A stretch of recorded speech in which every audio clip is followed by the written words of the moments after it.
Glitch Publishing présente Des images qui bougent, un podcast de Seb Jancourt.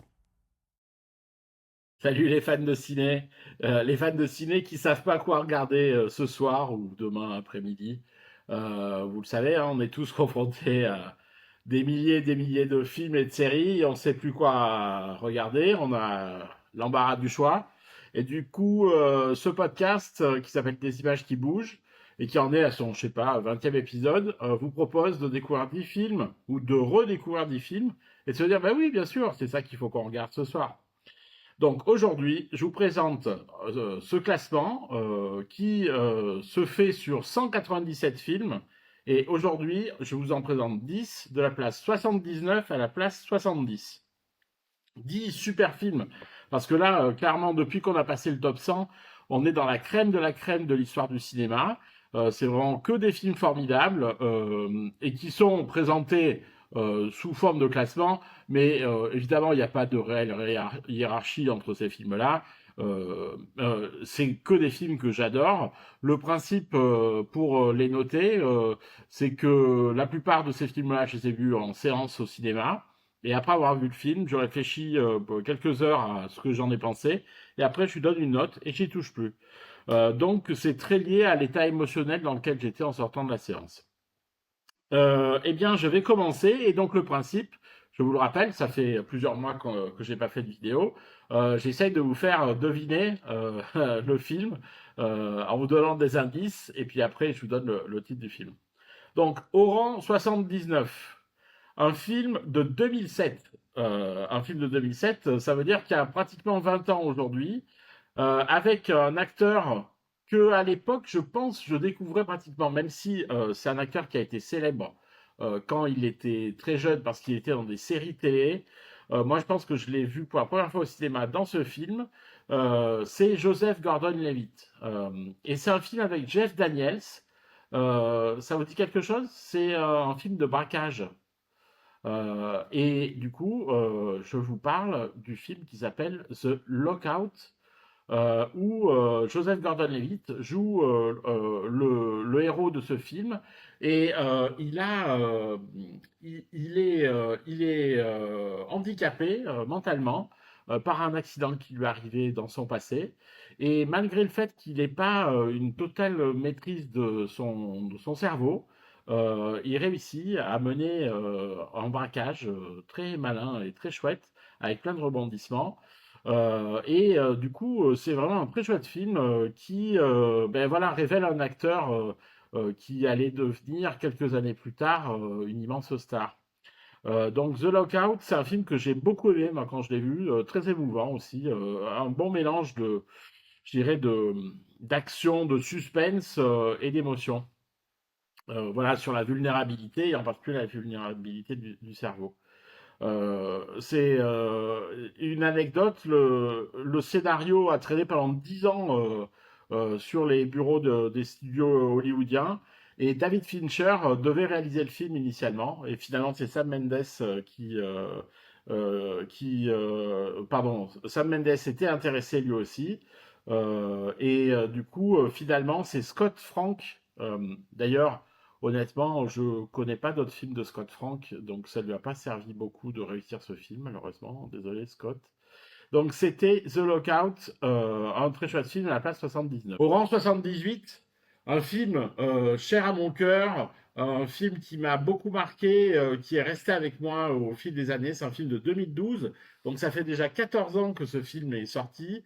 C'est un film qui a révélé son acteur principal, du moins pour sa deuxième carrière, ce qui se passe sur les rives du Mississippi, un film qu'on appelle ce type de film de coming of age, c'est-à-dire les personnages principaux sont des ados qui vont grandir pendant cette histoire. Et ce film, qui est réalisé par Jeff Nichols, va révéler sous cette narration un peu à la Mark Twain, hein, on est dans l'univers de Tom Sawyer, hein, mais évidemment dans un monde moderne et plutôt dur, va révéler la seconde carrière de Matthew McConaughey, dans lequel il est vraiment formidable. Et je suis mmh, c'est vraiment un des meilleurs films qu'il fera de sa seconde carrière, même s'il en a fait de nombreux grands. Dans Mud, il est vraiment formidable. Et donc, du coup, je vous encourage, si vous n'avez pas vu Mud, à le voir. C'est vraiment un film formidable, un des grands chefs-d'œuvre des années 2010. Euh, et du coup, Jeff Nichols a écrit le film en pensant spécifiquement à Matthew McConaughey après l'avoir vu dans Lone Star en 96. Et il a mis du coup extrêmement longtemps à réussir à monter le projet, mais qui a lancé ce qu'on a appelé après la Mac connaissance, cette euh, c'est pratiquement peut-être Richard Donner Jr. aussi a connu ça, deux carrières l'une après l'autre. C'est bon, c'est quand même assez rare. Et c'est vraiment un film formidable que je vous recommande. Peut-être, est-ce que c'est un film qu'on peut voir en famille? Avec des grands ados, oui. Avec des grands ados, oui. Rang 77, un film dont j'ai certaines images sur mes murs, qui est vraiment un des fondements, un des piliers de la science-fiction. Un film chef-d'œuvre et même un euphémisme de mon point de vue pour ce film-là. C'est une suite, ça c'est un bon indice pour vous le trouviez, voilà, un immense film de science-fiction dont certains diront, et peut-être moi en particulier, que la suite est peut-être, je préfère la suite, je crois, au film original. Euh, le film original a été réalisé par, pareil, un très grand réalisateur, mais ce second film qui porte le titre original au pluriel, vous avez pigé, ouais, je vous parle de Aliens, donc le second film de la licence Aliens, réalisé par un mec qui s'appelle James Cameron, si ça vous dit quelque chose. Bon, ben voilà, Cameron, quand il a voulu monter le film, la légende dit qu'il s'est pointé dans la salle de réunion de la maison de production possédant Alien, et que sur le tableau blanc, avec le feutre, il a écrit Alien, il a ajouté un S, et il a rajouté deux barres dans le S. Et c'est comme ça qu'il a signé le film. Euh, Effectivement, ils ont gagné de l'argent avec le film, mais il en a fait vraiment un truc formidable. Et c'est vrai que l'idée est extrêmement séduisante. Le premier film crée le monstre le plus flippant de l'univers, et le second lui envoie les Space Marines au cul. Bon, bah, voilà, c'est formidable. C'est les premiers mechas à l'image, et c'est la révélation de Sigourney Weaver, qui est vraiment qui va établir l'archétype du héros de film d'action, de science-fiction. Donc voilà, un film historique et fondamental que vous avez certainement déjà vu, mais c'est l'occasion potentiellement de le revoir. D'autant plus que c'est des films qui ont été remasterisés, qui sont maintenant dans des copies magnifiques, puisque Cameron a remasterisé quasiment tous ces films là maintenant. Donc c'était Aliens, bon un film moi que j'adore, hein, que j'ai vu, je sais pas 50 fois. Un film de 2019 là pour la place 76, qui n'est pas un film américain pour une fois, qui n'est pas un film européen non plus, qui ouvre la voie à l'époque à un mouvement culturel mondial qui s'annonce avec ce film-là. C'est un film qui raconte qui décrit le fonctionnement de la société de ce pays-là. Ce pays, c'est la Corée. Ce film a été une palme d'or. Vous avez percuté. Je vous parle de Parasite de Bong Joon-ho. C'est donc le film de 2019, qui est un film que moi je me suis pris en pleine gueule, que j'ai trouvé formidable, qui est tellement réussi dans tous les secteurs de tous toutes les disciplines de ce film. Moi qui ai déjà réalisé des petits films, qui passent mon temps à réaliser des podcasts narratifs et tout ça, être capable de produire une histoire aussi parfaite, dans un décor aussi parfait, avec des acteurs qui jouent aussi bien, et que tout, quel que soit l'angle sous lequel on regarde le film, tout est totalement maîtrisé, parfait. C'est évidemment c'est lié au talent du réalisateur, mais pas que. C'est je pense, une forme de miracle collectif aussi. C'est-à-dire qu'il faut vraiment que toutes les étoiles s'alignent, et elles s'alignent quand même rarement, toutes les étoiles. Parasite, c'est vraiment un film magnifique. Je vais pas vous dire le nom des acteurs parce que je suis pas capable de les lire comme il faut, puisque c'est un casting 100% coréen, Corée du Sud évidemment. Du coup, la mise en scène est parfaite. Ça parle de la société et de la structure de la société sud-coréenne de façon extrêmement concrète et captivante. Le détail qui, moi, m'a surpris, c'est que cette maison, qui est vraiment si importante dans le film, ben, elle n'existe pas en fait. C'est une création des concepteurs de décors du film, mais qui, du coup, eux aussi ont réussi un décor formidable par son réalisme et par ce que la maison incarne du message du film. C'est pour ça que je dis Parasite, c'est vraiment une réussite totale dans tous les métiers du cinéma. C'est vraiment un film formidable que je vous conseille de voir, euh, même si, pareil, il y a de grandes chances que vous l'ayez vu.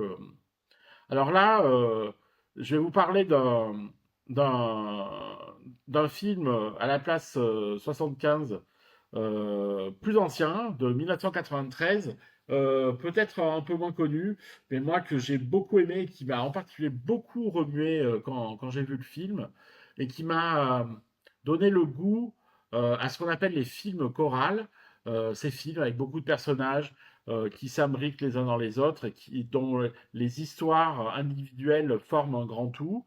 Ben ça, ce film-là, c'est un peu l'archétype du film choral réussi, réalisé par un type qui est vraiment maintenant considéré comme un dieu vivant.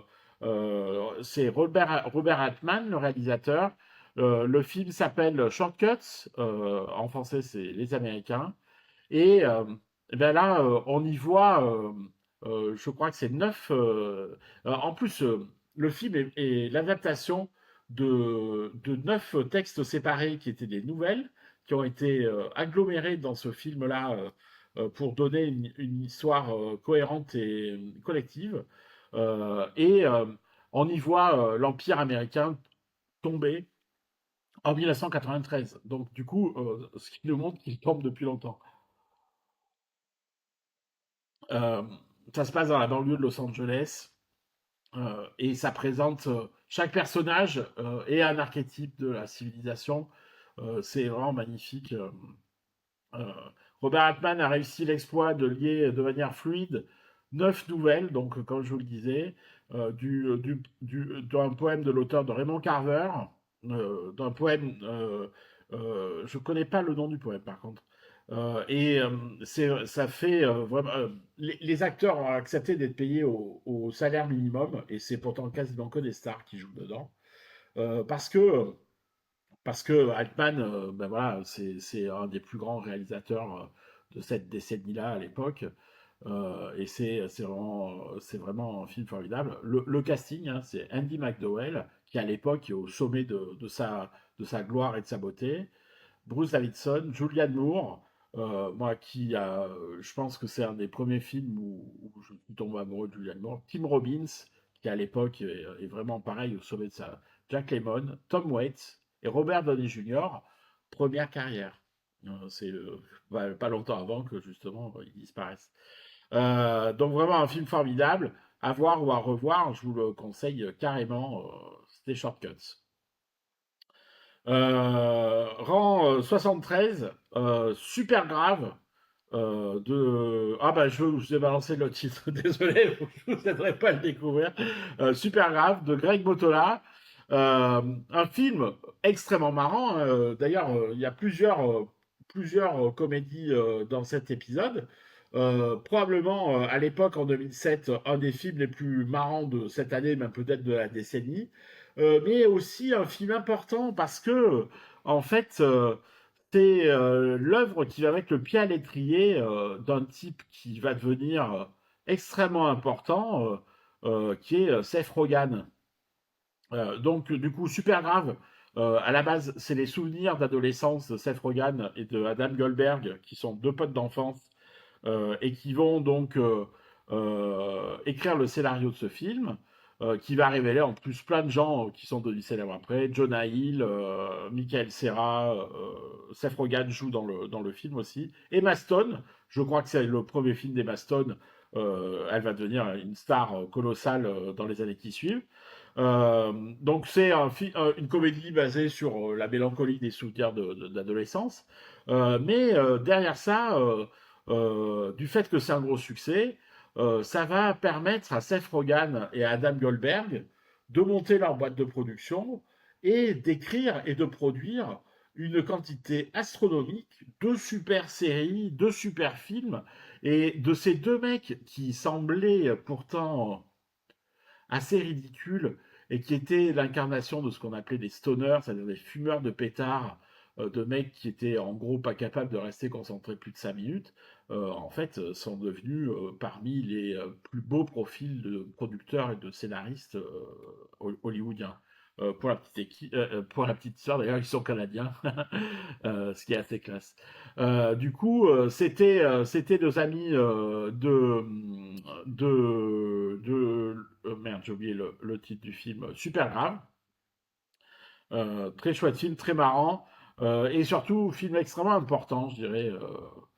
Euh, et un film, alors là par contre je passe du Coca Light, comme j'aime bien dire, un film pas du tout rigolo, mais par contre d'une grande beauté, très impressionnant, réalisé par un réalisateur par contre assez décrié, un type qui a un comportement souvent contre-productif par rapport à ses œuvres cinématographiques. Un film de 2006 qui se passe en Amérique du Sud, qui a été tourné dans une langue autochtone maya, ça vous dit quelque chose? Je vous parle évidemment de Apocalypto de Mel Gibson, un film superbe, hein, magnifique, une aventure. Donc, je crois que Mel Gibson avait envie de montrer l'Amérique avant l'arrivée des colonisateurs et des conquérants espagnols. D'ailleurs, on les voit arriver dans le film. Euh, alors après, je crois qu'il y avait un projet religieux qui était de montrer la monstruosité des Mayas et tout ça. Bon, heureusement, le film est la thèse cachée du réalisateur n'apparaît pas trop dans le film.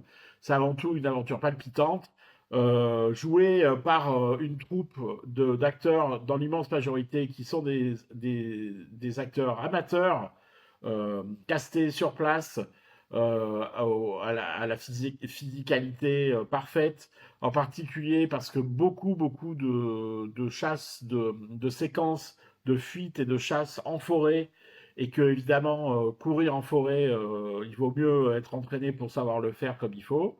C'est vraiment un film magnifique, au production design magnifique, les décors sont sublimes, les tenues sont formidables, le jeu est excellent.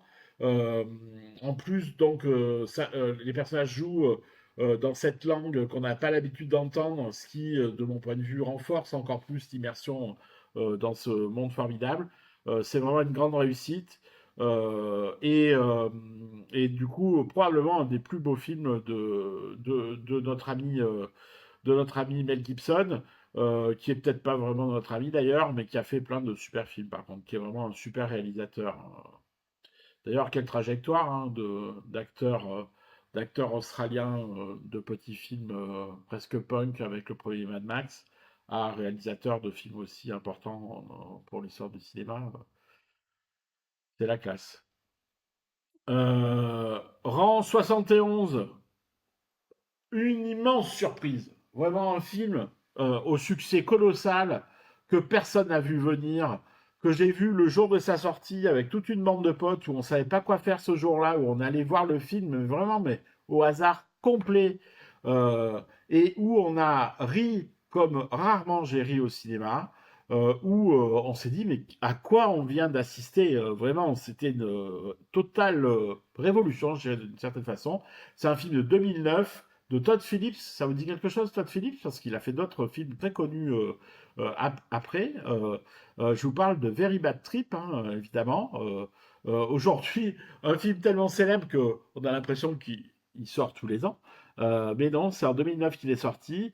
Un film extrêmement rigolo parce que extrêmement mal élevé et choquant et surprenant de cette bande de potes qui se réveille au lendemain d'une fête complètement folle à Las Vegas et qui enquête sur ce qui leur est arrivé. Euh, c'est une sorte de film de casse, sauf que c'est sur une fête. Ultra rigolo, qui a révélé un type comme Bradley Cooper quand même. Bradley Cooper, à l'époque, c'est un mec qui a du mal à joindre les deux bouts tous les mois et qui va devenir lui aussi un super réalisateur quelques années plus tard. Mais d'ailleurs, tiens, combien d'années plus tard? 15 ans plus tard, Bradley Cooper devient réalisateur de grosses productions extrêmement réussies. Bon, mais voilà, quand les gens qui ont du talent prennent confiance et que d'autres personnes leur donnent les moyens de réaliser leurs projets, il se passe des trucs super. Et donc, Very Bad Trip, c'est la révélation de Bradley Cooper, de Ed Helms, de Zach Galifianakis. Alors, c'est un peu terminé, Galifianakis, mais qui, pareil, il y a eu à une époque, a eu une exposition colossale. Euh, et même Ken Jeong a débuté sa carrière avec eux aussi. Vraiment un super film. Et Todd Phillips, Todd Phillips, il a réalisé entre autres le Joker, le premier et le deuxième. Bon, le deuxième était peut-être pas super nécessaire, mais le premier. Et du coup, quelle richesse, quel range d'avoir à la fois fait un des films les plus rigolos des années 2000 et d'avoir fait The Joker, un des films peut-être les plus dramatiques des années 2020. Ça, c'est beau aussi hein, d'être capable de faire des choses aussi différentes. Ça, voilà, ce mec, c'est un réalisateur, il n'y a aucun doute. Du coup, l'anecdote, c'est, vous vous rappelez Ed Helms qui perd, le personnage s'appelle Stu dans le film, qui perd une dent. Bah, en fait, il n'y a pas d'effets spéciaux, il avait déjà perdu cette dent. Euh, donc voilà, un super film extrêmement réjouissant. Peut-être pas à regarder en famille, mais par contre à regarder entre potes, carrément rigolade garantie, et ça depuis 15 ans, quoi. Et enfin, dernier film de cette liste de films vraiment formidables, plus les uns que les autres. Un film de science-fiction de 2012 que j'ai beaucoup aimé, moi, et qui, pendant longtemps, on annonçait une possible suite. En tout cas, les fans demandaient une suite, de reprendre l'acteur principal et de refaire des films sous ce concept-là. Et puis, ben, ça s'est pas fait. Je pense que maintenant, ça ne se fera plus. C'était un film basé sur une licence de comics très célèbre, déjà exploité une fois au cinéma avec une réussite qualitative plutôt moyenne. Ça se passe dans une tour c'est l'histoire de super flic qui fait régner la justice. Je vous parle de Dredd, le Dredd de Judge Dredd, le personnage de Judge Dredd, le film de Pete Travis de 2012, qui a révélé aussi un gars qu'on a vu dans beaucoup de films, parce que c'est un gars qui a une super physicalité, qui est maintenant, pareil, une star, Karl Urban, qui aura tourné dans tous les Marvel, tous les films de SF, tous les films où il y a besoin d'un mec avec la capacité de donner des coups de poing. Euh, Karl Urban, il est là. Il y a aussi Olivia Fialbi, que moi j'aime beaucoup. Ben voilà, Karl Urban, contrairement à Sylvester Stallone, il va pas poser son casque de tout le film. Du coup, en totale cohérence avec Judge Dredd. Et le film, il est super. C'est bon, c'est un pur actionneur. Hein. En gros, il y a un immeuble, il faut monter en haut, on tape sur les gars au fur et à mesure. Euh, un- c'est un film qui a été, un concept qui a été utilisé de nombreuses fois au cinéma, mais qui est en général extrêmement efficace pour justement les films de castagne. Ce film, il est très réussi. J'aime beaucoup en plus tout le design graphique, enfin tout le design, on va dire, à l'écran qui fonctionne super bien. Puis Karl Urban, qui clairement trouve un des rôles emblématiques de sa carrière. C'est vraiment dommage pour lui qu'il n'ait pas réussi à monter d'autres films de la licence avec lui aux commandes. Mais peut-être qu'il finira par y arriver. Je lui souhaite clairement. Après, est-ce qu'ils réussiront à faire aussi bien que celui-là? C'est pas certain. Mais on lui souhaite. Et donc, les amis, ben voilà, on est arrivé au dernier film de cette liste-là pour cet épisode-là. Euh, beaucoup de films que j'ai beaucoup aimés à l'époque. Beaucoup de films qui permettent, si vous hésitez sur quoi regarder, voilà, même si vous voulez, prenez un D10, vous lancez le D10 et vous choisissez le film qu'il vous faut. Voilà, je sais pas si vous le savez, mais dans les bibliothèques, à l'époque où les gens allaient beaucoup à la bibliothèque, moi j'ai suivi des études de bibliothécaire, il y avait une petite ruse de bibliothécaire qui fonctionnait bien. Donc les gens, par exemple un samedi après-midi, ramenaient les bouquins qu'ils avaient empruntés les jours précédents. Et ces bouquins, on les met sur un chariot pour les remettre en rayon. Mais en fait, il faut laisser traîner le chariot des retours à côté de l'entrée, parce que en fait, avec un peu de chance, il n'y aura plus de livres à remettre en rayon, parce que beaucoup de gens vont emprunter les livres qui sont sur le chariot des retours. C'est en gros, pourquoi? Parce que ces livres qui viennent d'être lus, ils ont été déjà choisis par des gens à l'intérieur de la bibliothèque. Donc c'est une sélection faite par des lecteurs. euh, qui est une sorte de représentation en réduction du meilleur de la bibliothèque. Et du coup, je pense que vraiment, maintenant, ce dont il y a besoin, c'est de curation, puisque effectivement, toutes les plateformes ont des catalogues colossaux et qu'on a beaucoup de mal à choisir, et que plus il y a de titres dans ces catalogues-là, plus on a du mal à choisir. Donc voilà, moi je vous conseille que 10 films, ok? Donc, c'était Seb Jonkou pour Glitch Publishing. C'était les images qui bougent. Et ce podcast, il y a très peu de gens qui le regardent, mais c'est pas grave. Moi, j'ai plaisir à le faire. Et je le fais aussi pour certains copains qui l'utilisent justement à des moments où ils savent pas quoi regarder. Potentiellement, vous pouvez lancer les épisodes au hasard et vous arrêter dès que vous avez trouvé le film qui vous branche.